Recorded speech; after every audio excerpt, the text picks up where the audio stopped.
Well, Tony Abbott called for a people's revolt against the carbon tax, and today he got it. The numbers were variously estimated at between 1,500 and several thousand.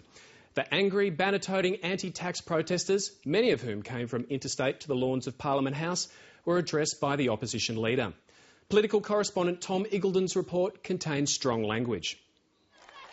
A self-styled People's Revolution, complete with regimental banners and even its own Air Force.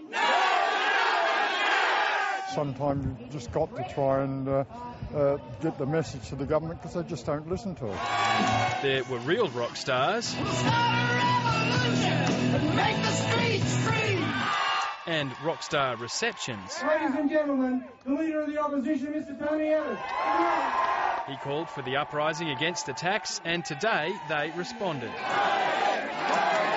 And just like any other concert, the adoring crowd even knew the lyrics. The Prime Minister, 6 days before the election, stood up before the Australian people and she said, "There will be no carbon tax under the government I lead."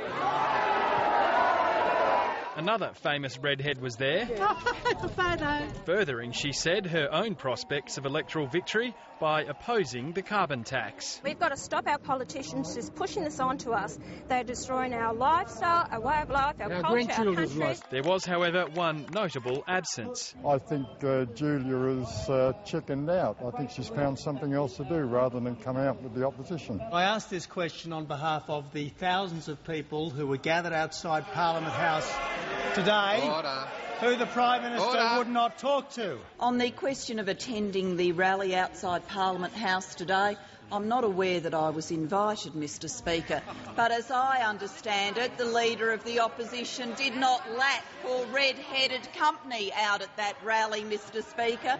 He had a red-headed friend out at that rally, so I'm sure he would not have missed me. The decision by the Leader of the Opposition to associate himself with the placards we saw today, the messages that have been provided and the groups that have participated is unbefitting a leader of a major political party in this country. Back outside, the rally threatened to turn ugly when a small number of carbon tax supporters turned up. That's provocation. Why don't you fuck off? Did I hear you threaten to lynch one of them? No, I said, well, they're looking to get lynched, I think.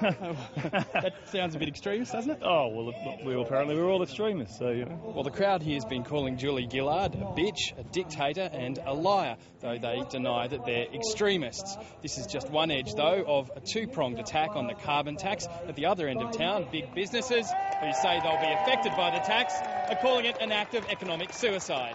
140 of the nation's biggest carbon polluters met today in a closed-door forum in Parliament House. A statement called on the government to be upfront about how it's going to help them stay in business after the introduction of the tax.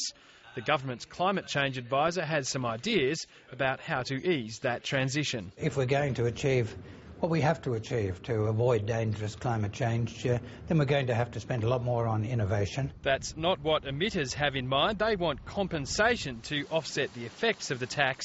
But Ross Garneau says there should be limits. Let's have an independent body measure that, and that's the scheme that can work from 3 years onwards. Any legitimate claims will be handled in that way.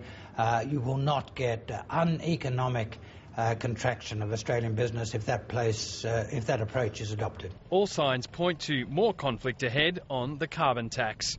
Tom Iggulden, Late Line.